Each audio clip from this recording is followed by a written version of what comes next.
Dans le nom de Jésus, Shalom. Et nous disons, soyez les bienvenus parmi nous. Il y a de cela 2 semaines déjà, nous sommes à notre deuxième semaine aujourd'hui, ou le 3e dimanche du mois de juin. Nous sommes en train de poursuivre dans cette série des enseignements qui parlent sur « Prends ton envol ».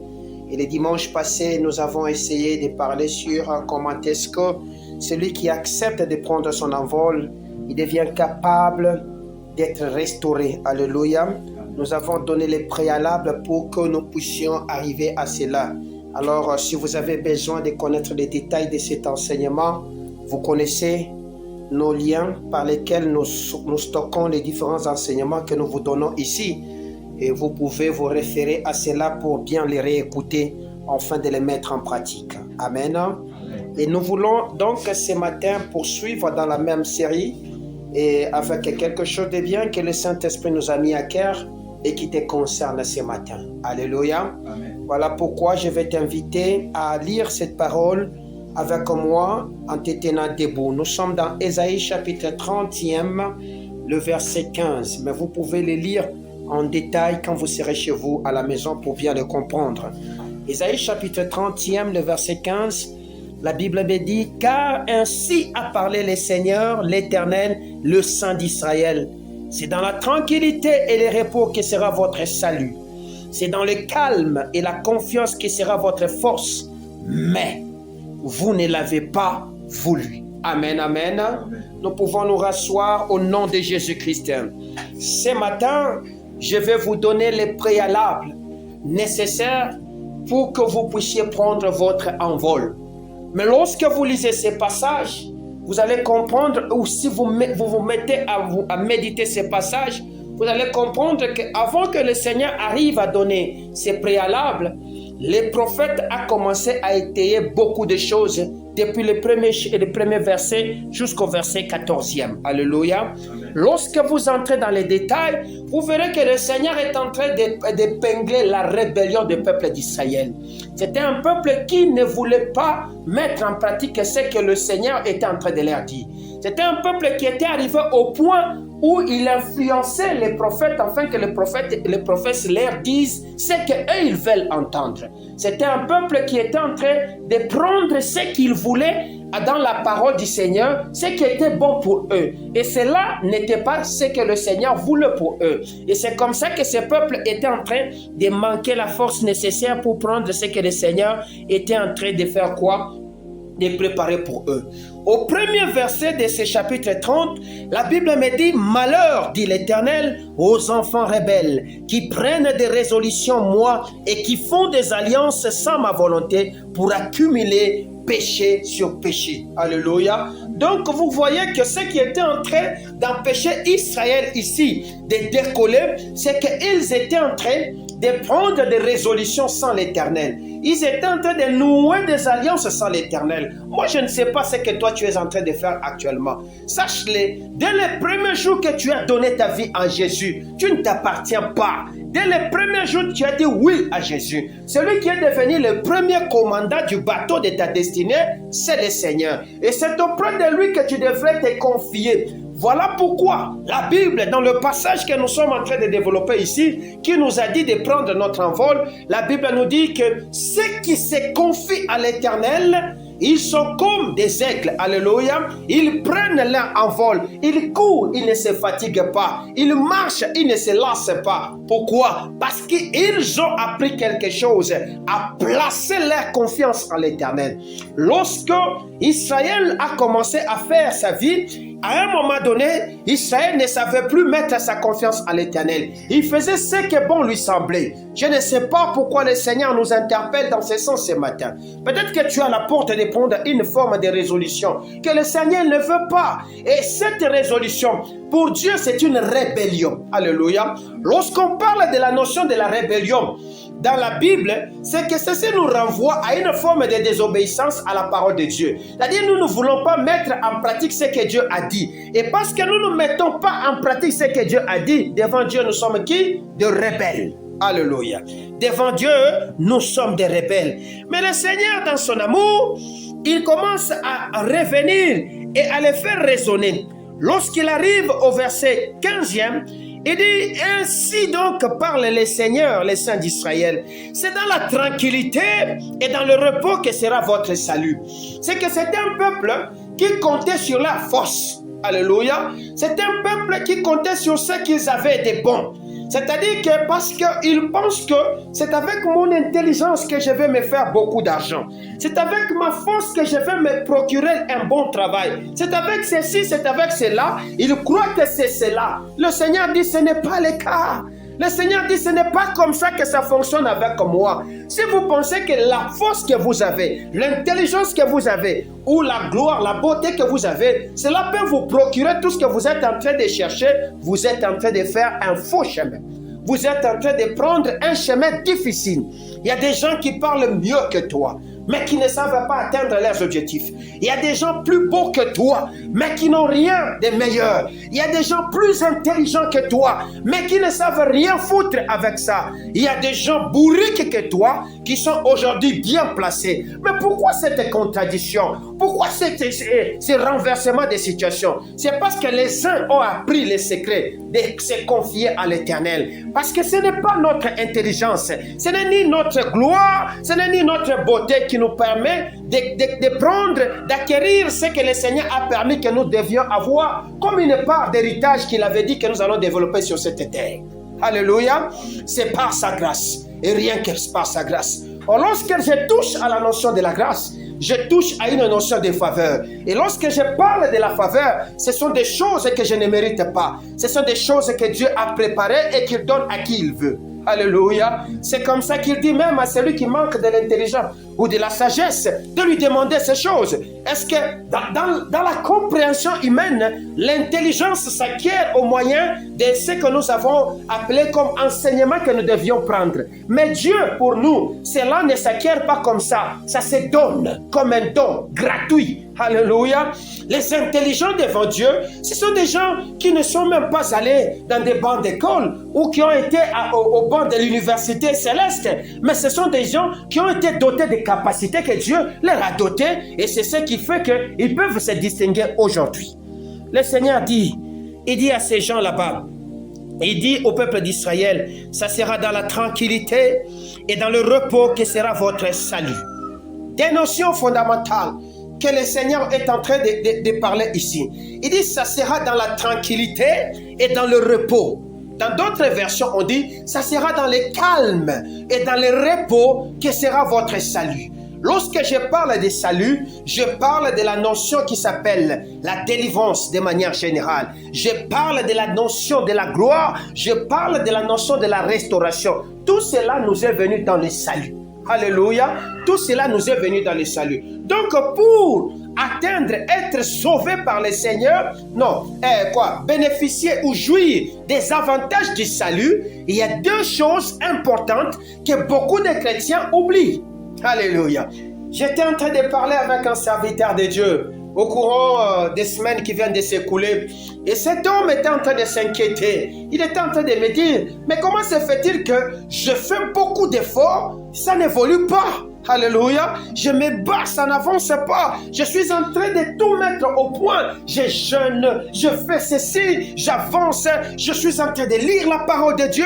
J'essaie d'un temps soit peu de consolider ou de conformer ce que je fais par rapport à ce que je connais. Mais je sens que ça ne décolle pas. Le Seigneur m'a renvoyé dans ce passage pour lui dire ce que je suis en train de vous dire aujourd'hui.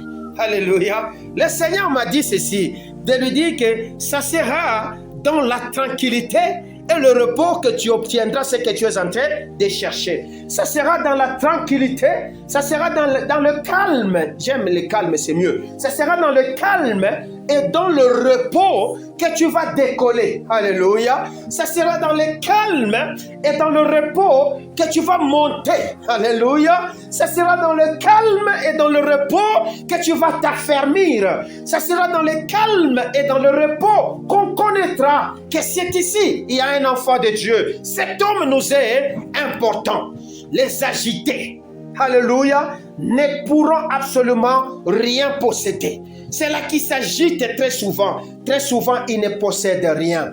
L'agitation n'est pas ce que le Seigneur veut que nous puissions avoir comme un caractère lorsque nous sommes en train de chercher sa délivrance, lorsque nous sommes en train de chercher son secours, lorsque nous cherchons sa qualification. C'est ainsi que je me suis posé la question de savoir, mais c'est quoi le calme ou la tranquillité dans ce que nous avons comme loi que le Seigneur nous a laissé, ou dans la Bible, ou dans la spiritualité de notre Dieu? C'est quoi le calme?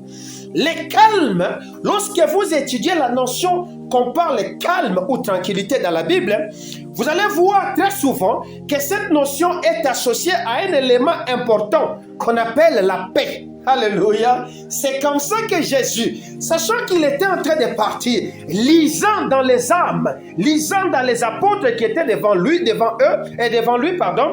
a compris que ces gens sont agités. Ces gens sont en train de s'agiter. Et dans ce qu'ils font ici, ils ne vont pas bien transmettre ce que je les ai laissés comme héritage. C'est comme ça que la Bible me dit, il commence à leur dire, ne vous inquiétez donc de rien. Alléluia. Que votre cœur ne se trouble point. Il parle à ces gens là-bas. Que votre cœur ne se trouble point. Croyez en Dieu et croyez en moi. Alléluia. Voilà pourquoi il va encore plus loin. Il dit, voici, je vous laisse la paix. Je vous donne ma paix. Ce n'est pas comme la paix du monde. Que votre cœur ne se trouble point. Donc, lorsqu'on parle du calme, lorsqu'on parle de la tranquillité, nous touchons à un domaine spécifique d'un homme qu'on appelle le domaine du cœur ou le domaine de l'âme. Le calme dont je parle ici, ce n'est pas le calme de la situation où tu es dans une chambre où rien ne bouge, tout est calme. Alléluia. Où le vent est calme, l'atmosphère est calme. Non, ce n'est pas ce calme. C'est le calme qui affecte l'âme. C'est le calme des émotions, le calme de l'intelligence, le calme de la conscience. Il y a des gens dont la conscience n'est pas calme. Il y a des gens dont l'intelligence n'est pas calme. Il y a des gens dont la motivation n'est plus calme. C'est-à-dire à cause des événements qu'ils traversent, à cause des situations qu'il traverse, rien n'est calme en lui. Quand vous le voyez, vous verrez comme si vous aviez affaire à un homme qui est calme. Mais malheureusement, il y a beaucoup de questionnements dans sa tête. Il y a beaucoup de points d'interrogation dans sa tête, à tel point qu'il est devenu presque ébouriffé. Il est devenu comme déboulonné. Comment dirais-je?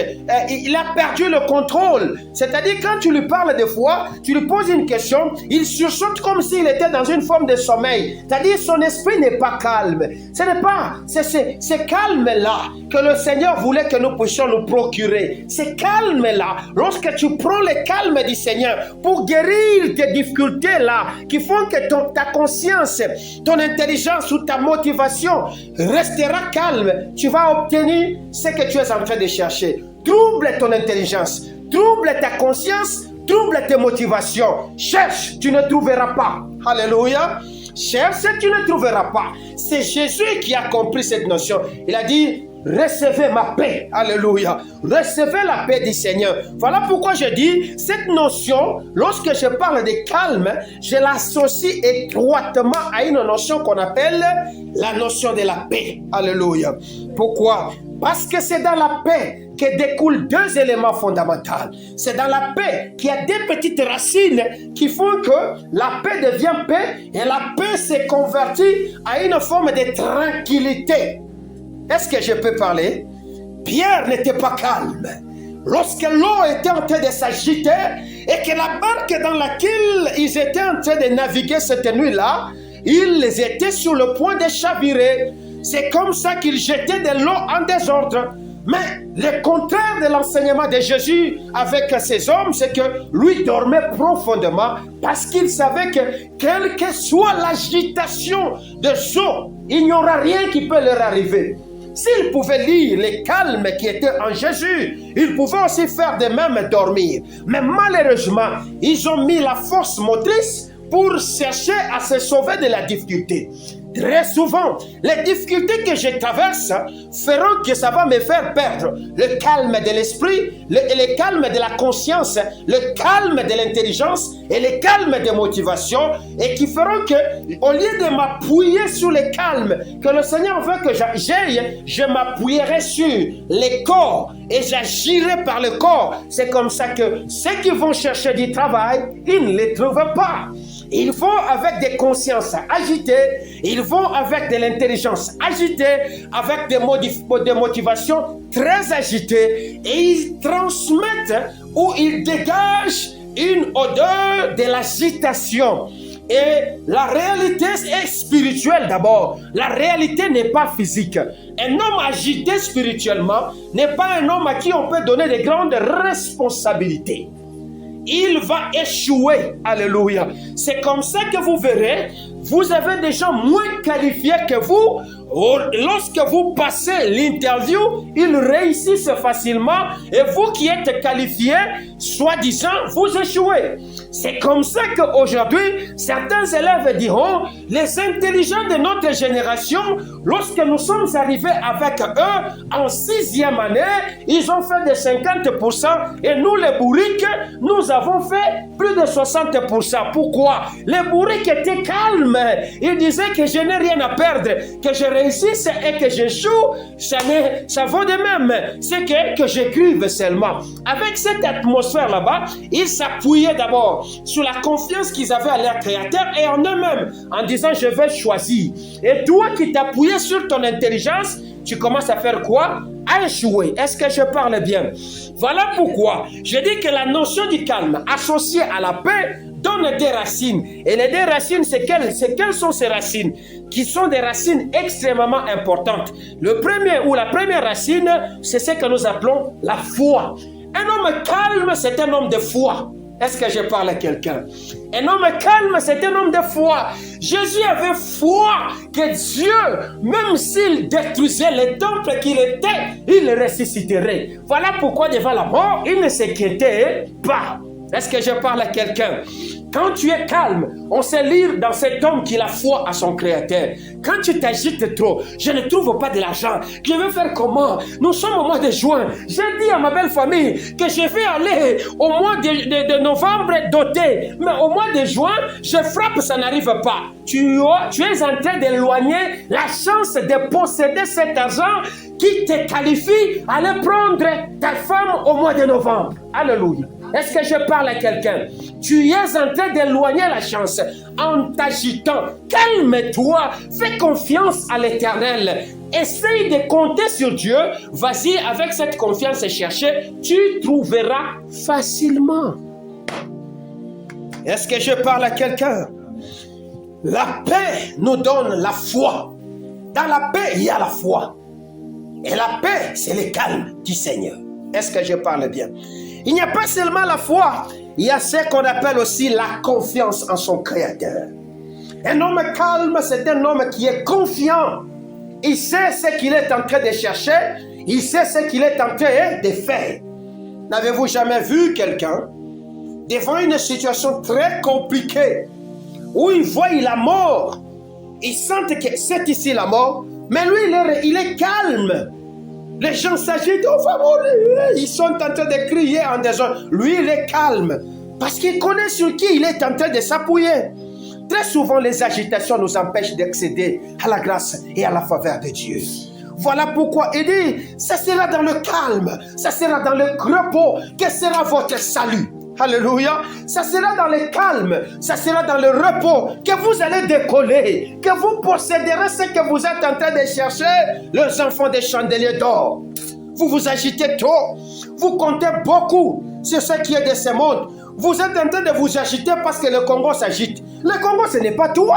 Même si tu as été créé de la matière qui s'appelle le Congo ce n'est pas toi. Laisse le Congo dans son agitation et calme-toi. Tu vas te qualifier.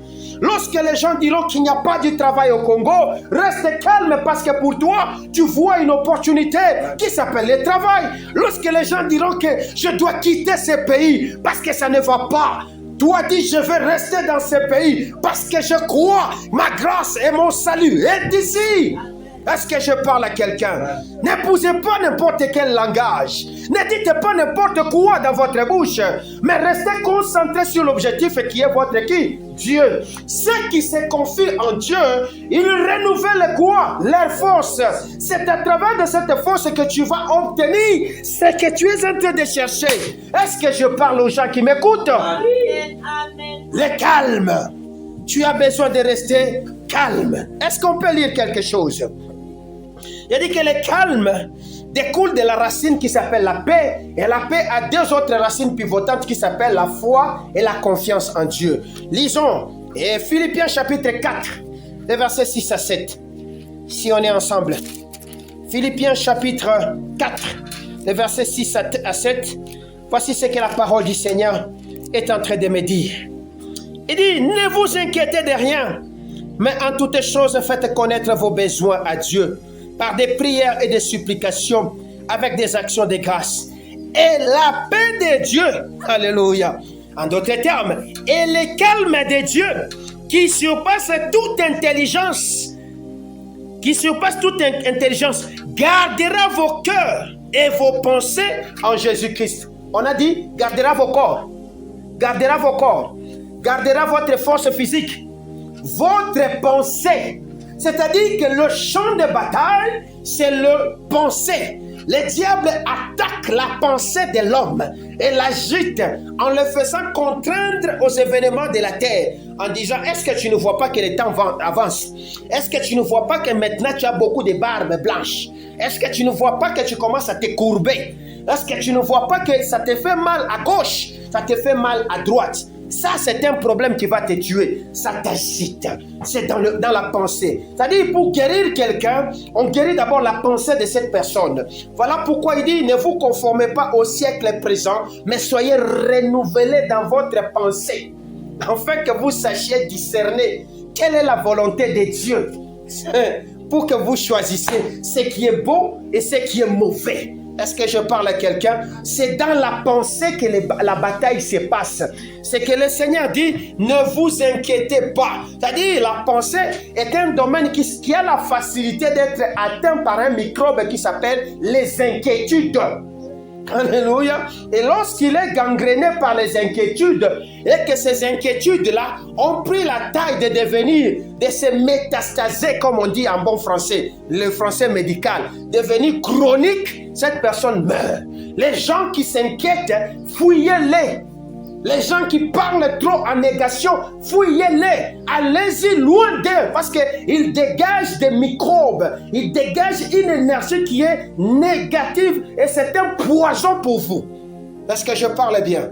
C'est un poison. Si tu as l'habitude de marcher avec un serviteur négatif, quitte-les. Tu as l'habitude. Il y a des gens qui te prêchent, hein? Ils te prêchent très bien. Mais lorsqu'il finit, quand il commence à parler, c'est la négation de tout ce qu'il a prophétisé quand il était en train de te parler. Et tu te dis, ici c'est le Saint-Esprit, ici c'est l'homme ou c'est quoi finalement? Donc c'est des oppositions telles que tu ne peux pas accoupler. Tu ne peux pas associer. Est-ce que je parle à quelqu'un? C'est-à-dire, le Seigneur dit, recevez la paix de Dieu ou le calme de Dieu qui gardera vos cœurs et vos pensées. C'est-à-dire, votre conscience, votre motivation et la pensée en Jésus-Christ. Quand je parle de ça, c'est-à-dire, ça va les garder dans la parole. Ça va les garder dans la lumière. Ça va les garder en Christ qui est la vérité. Parce que lui-même, il est la vérité. Il est la parole. Il est tout pour nous. Alléluia. Quand je dis, il les gardera en Jésus-Christ, il va te rappeler les paroles de Jésus par rapport à cette situation. Et tu auras une révélation par rapport à cela pour résoudre cette situation. Parce que tu as reçu quoi? La paix de Dieu. Même si on venait te dire, papa va mourir, ne t'inquiète de rien. Si Dieu a dit que c'est son chemin qu'il parte, il a fallu qu'Abraham parte. Et quoi? Moïse parte pour que Josué prenne le bâton de commandement afin qu'Israël atteigne Canaan. Que j'aille loin dans ce que je suis en train de dire ici. Non, je ne m'arrête pas là. Alléluia. C'est-à-dire quoi? La paix ou le calme de Dieu est aussi associé à la douceur et à l'humilité. Un homme calme, c'est un homme doux. Un homme calme, c'est un homme humble. Alléluia. Les gens orgueilleux, agités très souvent, ce sont des gens qui n'ont pas le calme de l'esprit ou la paix de Dieu. Ils n'en ont pas. C'est comme ça qu'ils s'agitent à chaque instant. Ils pleurent à chaque instant. Vous voyez? Déjà, regarde bien dans ses racines. Il y a une notion qui l'échappe. C'est un monsieur qui n'est pas humble. Parce qu'il doit se briser devant la face de Dieu, en reconnaissant sa faiblesse pour que la grandeur agisse. Est-ce que je parle à quelqu'un? C'est-à-dire, nous sommes appelés à nous faire petits devant Dieu et accepter sa volonté. Si sa volonté pendant ce temps est une volonté telle que tu manques, accepte. Il y a toujours des saisons. Il y a un temps de rire, il y a un temps de se réjouir. Il y a un temps de pleurer, il y a un temps de se réjouir. Il y a un temps de sécheresse, il y a aussi un temps d'abondance. Dieu ne peut pas te mettre continuellement dans l'abondance. Il peut aussi accepter pendant un temps de laisser dans une forme de désert. Accepte que c'est sa volonté. Et Oudishouche, rabaisse-toi sur cette volonté. Garde ton cœur dans Jésus-Christ. Et tes pensées, tu vas voir que tu vas faire quoi? Décoller. Est-ce que je parle bien? C'est comme ça que lorsque tu mettras toutes ces choses pour accepter la volonté de Dieu, tu vas donc trouver le repos et la paix. Posez-moi la question.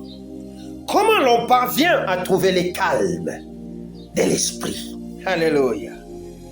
Il y a plusieurs moyens pour trouver le calme de l'esprit.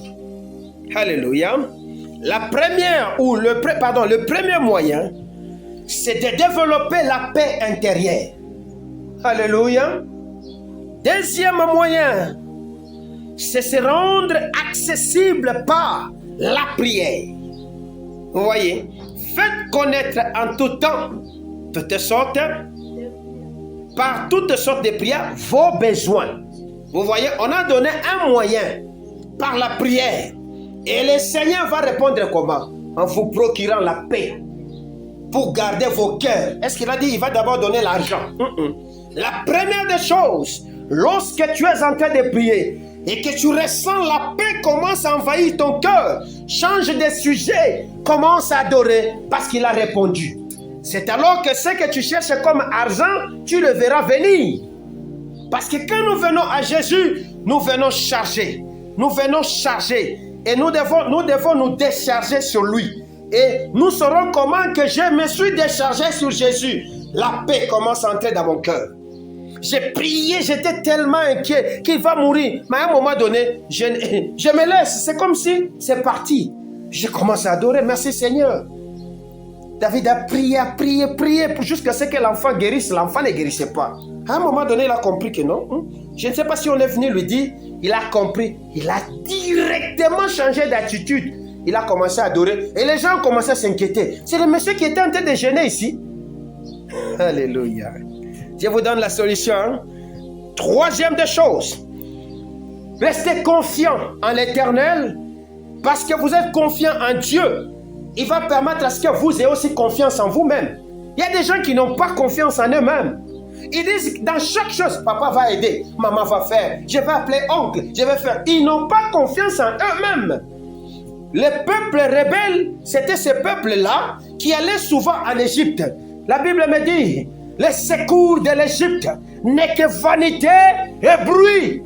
Tu es en train de dire, Mouyomba atani oya, Mouyomba atani bebeya. On va me donner de l'argent par l'oncle, on va me donner par ceci. Papa, le jour qu'il va te donner, et après tu deviendras son esclave. Ni t'étais moi. Et quand on va commencer à te dire, ni t'étais moi, ça va t'énerver, le bruit commence. Les secours de l'Égypte n'est que vanité et bruit.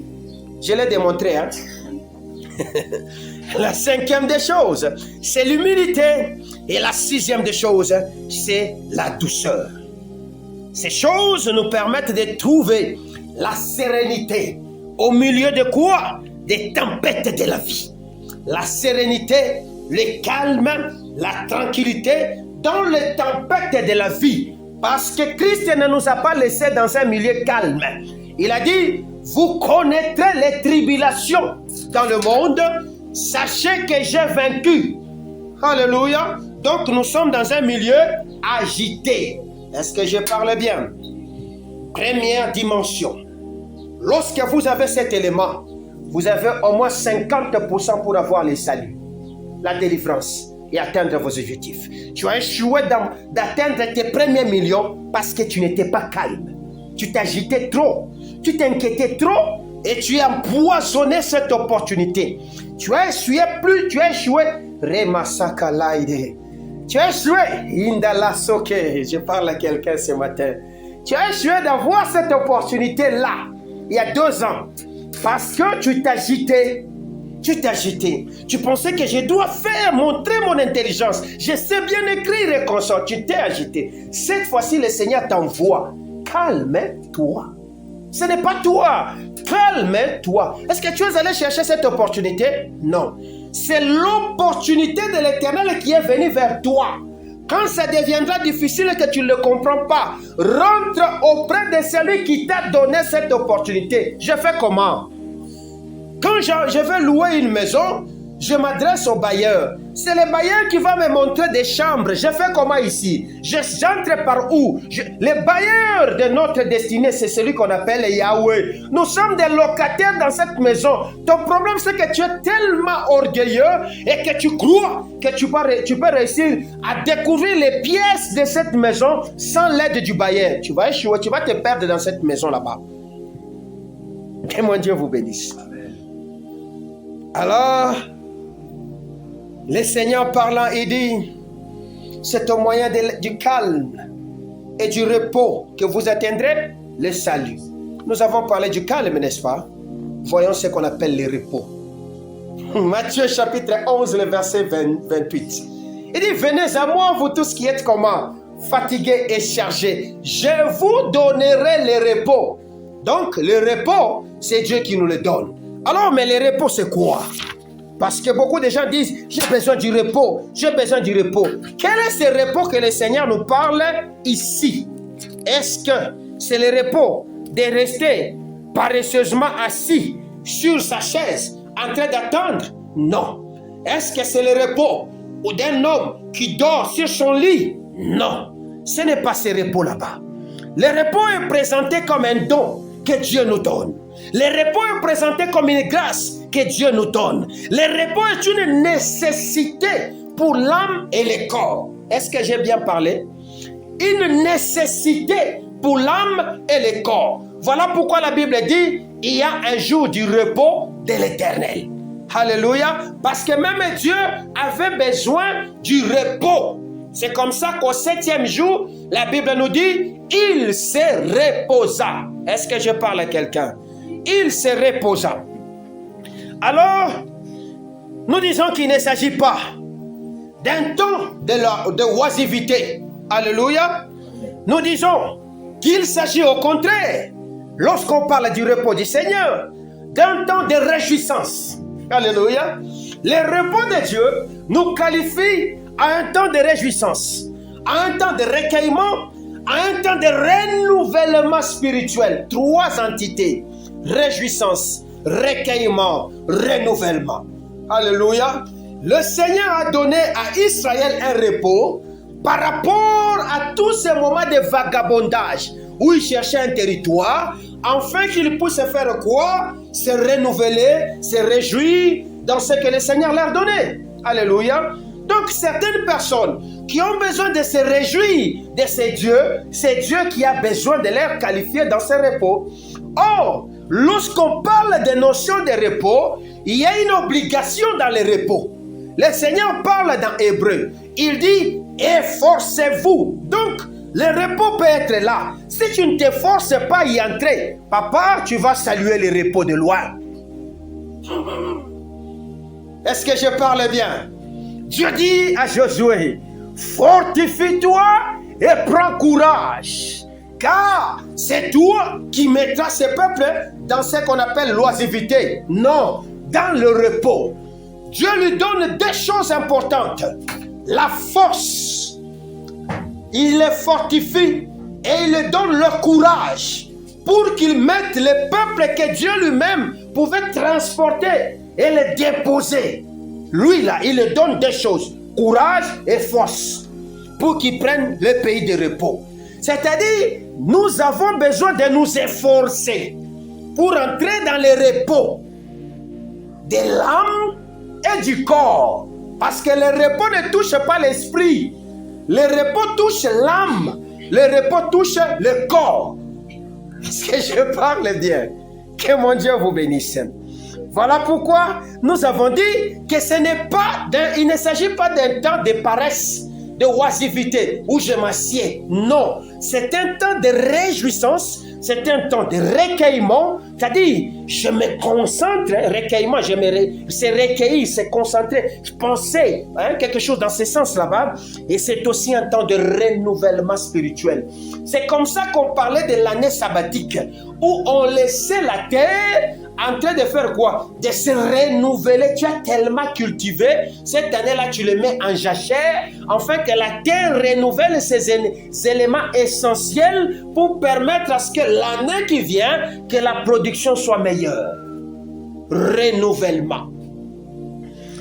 Le repos est lié à la cessation de l'activité, comme le sabbat. Alléluia. Il est lié à la cessation de l'activité. Voilà pourquoi quelqu'un qui se réjouit, il n'est pas actif, il est en train juste de se réjouir. Quelqu'un qui se recueille, il n'est pas actif, il est en train de raisonner.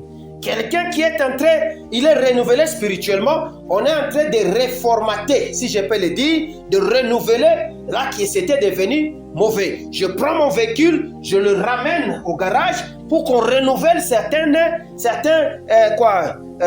entités de l'appareil, afin que l'appareil soit capable d'aller plus meilleur. Alléluia. Cela veut dire quoi?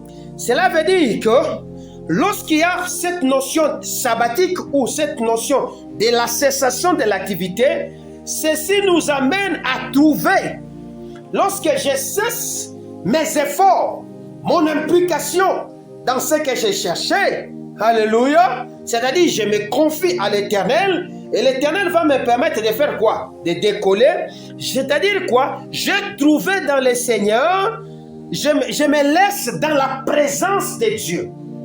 Je me laisse dans la présence de Dieu.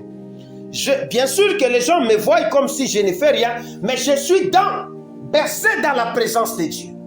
Et la présence de Dieu m'ouvre les opportunités de me renouveler, les opportunités de me recueillir, les opportunités de me réjouir. Est-ce que je parle bien? La deuxième des choses, cela nous pousse, parce qu'on parle de recueillement, très souvent le recueillement, on le fait dans une attitude de concentration qui nous renvoie à la notion de la prière. Alléluia. Et la méditation. Et la dernière des choses, le sabbat est quoi? Le repos est étroitement lié dans ce que nous appelons la profondeur de la relation que je développe avec Jésus. Pour que j'atteigne le repos, je dois me rendre accessible à Jésus. Développer une intimité avec Jésus, c'est lui qui me donnera le repos. Je dis que le repos n'est pas dans le fait de décider que je me repose, mais le repos est dans le fait que le Seigneur nous y qualifie. Venez à moi, je vous donnerai le repos. Et les liens pour avoir le repos, le passage pour avoir le repos, la route pour atteindre le repos, c'est Christ. Et Christ est le chemin. Il faut donc développer une intimité avec cet homme qui s'appelle Christ. Or, l'intimité se développe lorsqu'on parle, lorsqu'on sera accessible à cet homme. Donc, cherchez à vous rapprocher à Jésus. Nous nous rapprochons à Jésus par la prière, par la méditation, par l'adoration et par ces moyens-là. Est-ce que je parlais à quelqu'un? Que mon Dieu vous bénisse. C'est alors que vous prendrez votre envol. Le Seigneur ne s'arrête pas là. Il dit, ces hommes ici qui croient à leur force, qui sont devenus comme des enfants rebelles, ils ont besoin d'avoir confiance. Alléluia. S'ils veulent atteindre le salut et s'ils veulent avoir la force, ils ont besoin de développer quoi? La confiance. Ésaïe chapitre 30, verset 15. Mais c'est quoi la confiance? Dans la Bible, la confiance est une des vertus centrales. Alléluia. c'est quelque chose de fondamental dans notre foi ou dans la notion de Christ. C'est vraiment capital, la confiance. Et c'est comme ça que même dans une relation femme-homme, s'il n'y a pas de confiance, le couple n'existera pas. Pour qu'on arrive à la décision de oui, je vais te prendre en mariage, on a balancé la confiance en chacun de nous. On a vu que c'est vrai. Et c'est comme ça qu'on s'est dit, oui, nous allons demeurer ensemble. J'ai confiance à cette femme. Il a confiance à cet homme. On va aller plus loin avec elle. On va aller plus loin avec lui. Qu'est-ce qu'il faut faire? Que je lui dise à lui, j'ai confiance. Alléluia. C'est une notion ou une vertu centrale qui implique de s'en remettre à Dieu, pas à toi. Il faut se remettre à Christ, pas à toi. La confiance, quand je parle de la confiance, c'est d'abord, nous sommes tributaires de Yahweh. Alléluia. Nous dépendons totalement. Que ta volonté soit faite. C'est comme ça que Jésus dit, quand vous priez, dites, notre Père qui est, que ta volonté soit faite. C'est-à-dire, je suis tributaire de Yahweh. Dans cette affaire, je ne sais pas ce que je vais faire. Mon goût, que ta volonté soit faite. Alléluia. Que ta volonté soit faite parce que je me rends en toi, je me donne à toi, je dépends en toi. C'est toi qui as le dernier mot parce que tu es le maître de ma destinée. Est-ce que je parle bien? Lorsqu'on se remet à Dieu, c'est-à-dire on croit en lui, on ne peut pas se remettre en quelqu'un où on n'a pas confiance en lui. Mes enfants se remettent en moi parce qu'ils croient en moi. Alléluia. Et que papa peut nous aider à résoudre ces problèmes. Prenez le cas d'un enfant à qui on donne un devoir de mathématiques. Il a cherché, il a échoué. Il va se remettre à son père. Et quand il vient devant papa, et que papa commence à monter des attitudes comme s'il hésite, comme s'il est en train de douter, il perd la confiance de l'enfant. Et l'enfant peut rentrer à l'école et dire, mon papa c'est un bourrique. Il ne connaît pas. Si j'ai échoué aujourd'hui, c'est à cause de lui. La première des choses que le papa fait, c'est de montrer à l'enfant que tu as fait le bon choix. Je suis capable de résoudre cette histoire. Et d'autres parents vont faire semblant de dire à l'enfant, va d'abord à la maison, je viens. Il prend les cahiers. Même s'il ne connaît pas, il va chercher les voisins les plus intelligents du quartier. Mon fils a tel devoir. Est-ce que tu peux m'aider à résoudre cela? Et quand il revient, l'enfant réussit. L'enfant, le papa, l'enfant part avec plein de confiance. J'ai un papa très intelligent. Voilà pourquoi tous les papas nous disaient que moi j'étais le premier de la classe pour booster la confiance de l'enfant vis-à-vis de lui. Alléluia. Alors, vous ne pouvez pas vous remettre à quelqu'un si vous ne croyez pas en lui. Croyez en moi. Croyez en Dieu, c'est ce que le Seigneur a dit, que votre cœur ne se trouble point. Croyez en moi, je sais ce que je suis en train de faire dans votre vie. Croyez en mes capacités, je sais ce que je suis en train de s'aimer en vous. Vous ne croyez pas en Dieu. C'est comme ça que vous échouez. Vous croyez au prophète, vous croyez au pasteur. C'est comme ça que quand il y a un moindre bruit dans l'église, vous partez. Partez, on vous appellera pas. Parce que nous croyons à qui? À Yahweh. Les pasteurs est faillible. Les diacres est faillible. Les hommes sont faillibles. Ce sont des voies, des canaux, des canalisations de la parole de Dieu. Ce ne sont pas des paroles de Dieu. La parole de Dieu, c'est Dieu lui-même. Si toi, tu te fatigues aujourd'hui, fatigue-toi. Nous courons, nous n'allons pas nous fatiguer, car nous sommes en train de prendre quoi? Notre envol. Est-ce que j'ai bien parlé? Alors, lorsque l'on croit, c'est-à-dire nous faisons quoi? Confiance. Je me remets à l'Éternel. Je crois en l'Éternel. Je lui fais confiance dans toutes les situations que je traverse. Les pires et les moches, les bons et les mauvais. Je sais que le Seigneur est avec moi. Je ne mourrai pas. Je vivrai parce que je crois que l'Éternel est avec moi. Est-ce que je parle à quelqu'un? C'est ça la notion de la confiance. Et en dernière des choses, c'est parce que je me remets à l'Éternel. Je veux vivre en accord avec les mots, les enseignements, les édits du Seigneur. Le Seigneur te dit, arrête-toi, arrête-toi, parce que tu crois en celui qui voit loin. Tu crois en celui qui a le contrôle de toutes choses. Quand je dis à mon enfant, tu ne partiras pas à l'école, Même si l'enseignant s'était imposé, l'enfant croira en moi parce que je suis la première personne qui lui a donné vie d'abord. Il est sorti de moi et l'enfant voit la première personne la plus autoritaire de sa vie, c'est moi. C'est comme ça qu'il va obéir. Bon, à moins que ce soit dans d'autres cieux où les notions de paternité ont changé, les enfants deviennent plus forts que les parents. Alléluia. Est-ce que je parle à quelqu'un? Voilà pourquoi vous avez besoin d'avoir la confiance.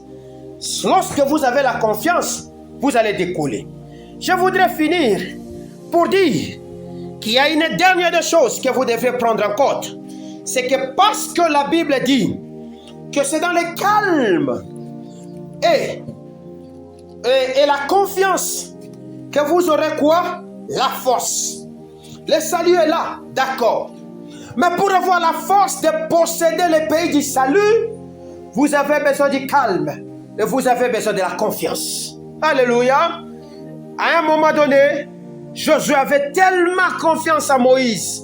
C'est comme ça que lorsque Moïse est mort, il est entré dans une profonde situation, une période de deuil qui ne pouvait pas se terminer. Jusqu'à ce que le Seigneur a commencé à venir le gronder. N'étais-je pas dit? Fortifie-toi et prends courage. Vous voyez, c'est à ce moment-là qu'il a compris que Moïse est parti. Je dois maintenant me remettre à moi et à l'Éternel et à moi pour que j'agisse. Et quand il a commencé à agir, il est allé plus loin. Tu crois tellement trop à ton pasteur et à toi-même. C'est comme ça que tu échoues. Le pasteur est un canal. Mais celui qui va te permettre d'atteindre, c'est Dieu. Alléluia. Crois en Dieu et crois en toi. Tu vas réussir. Est-ce que je parle bien? La force. Parce qu'il y a confiance. Parce qu'il y a calme. Parce qu'il y a confiance. Parce qu'il y a calme. La force va faire quoi? Sortir. J'ai le calme de l'esprit. J'ai le calme de l'âme. J'ai le calme des émotions.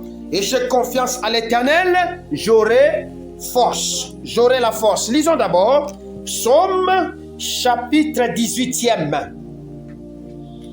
Je parle aux entrepreneurs, je parle aux travailleurs, je parle aux serviteurs. Je vous dis, écoutez bien ce que je vous dis aujourd'hui et appliquez-les. Si vous échouez, revenez me poser la question. Parce que dans les jours qui vont venir, les gens qui appliqueront ces choses deviendront des hommes très puissants et des hommes très riches. Alléluia. Psaume 118, le verset 14e, la Bible me dit ceci au nom de Jésus. L'Éternel est ma force et le sujet de mes louanges. C'est lui qui m'a sauvé. Vous voyez? L'Éternel est ma force et le sujet de mes louanges. C'est lui qui m'a sauvé. Donc, l'Éternel devient la force. Parce qu'il y a la force, je peux louer. C'est alors que le salut va apparaître. Donc, même si on a parlé de la force en dernier, sachez que vous avez besoin de la force. Et après, appliquez les principes qui génèrent le salut. Vous allez atteindre le pays de Canaan, le pays du repos, la délivrance, la grâce, la restauration que vous êtes en train de chercher. La force réside seulement dans la force ne réside pas seulement dans la puissance. C'est comme ça que les hommes puissants ont aussi échoué à un moment donné.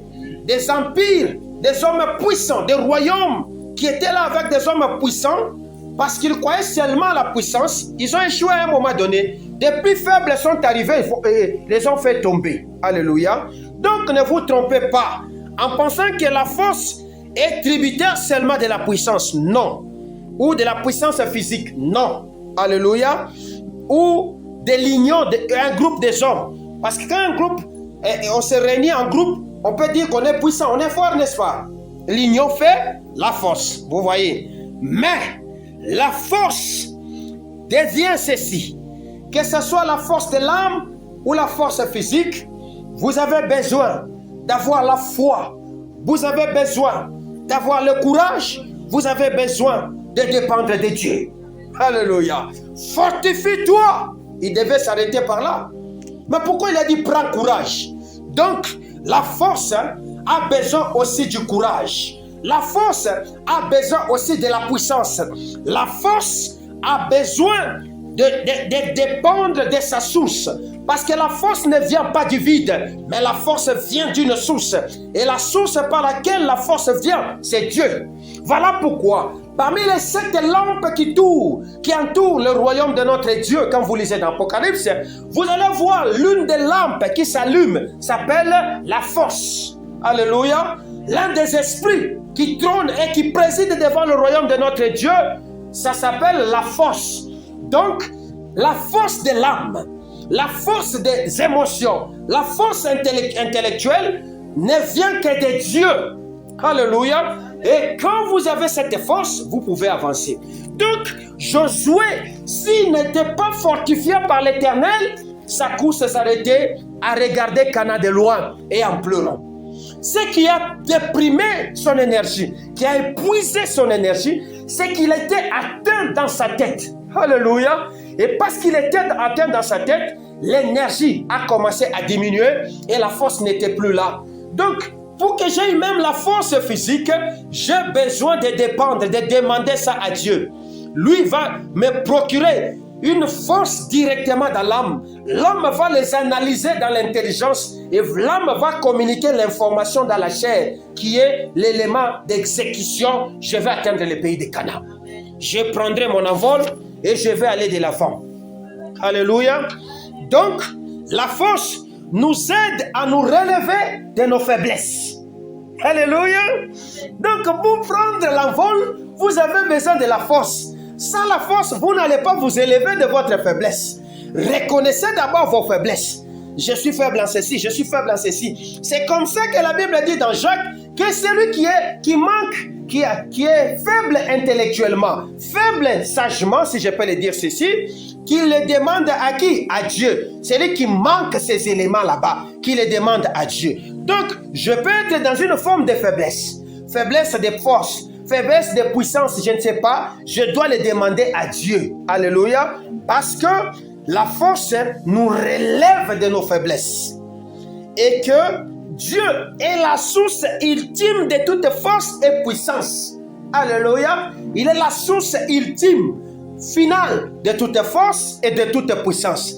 Force physique et force mentale, c'est Dieu. Est-ce que je parle à quelqu'un? C'est-à-dire, pour conclure, si nous avons besoin de prendre notre envol, qu'est-ce que nous devions faire? Nous avons besoin d'avoir confiance en Dieu, de nous reposer dans le Seigneur et de travailler le calme intérieur qui va nous permettre d'accéder à la force spirituelle. Nous allons avoir du travail, nous aurons de l'argent, nous aurons tout ce que nous sommes en train de chercher. Et nous prendrons comme notre envol comme l'aigle. Nous allons courir, nous n'allons pas nous fatiguer, car celui qui est en nous est plus puissant que celui qui est dans ce monde. Est-ce qu'on peut acclamer le roi des rois? Que mon Dieu vous bénisse. Voilà ce que le Seigneur voulait que nous puissions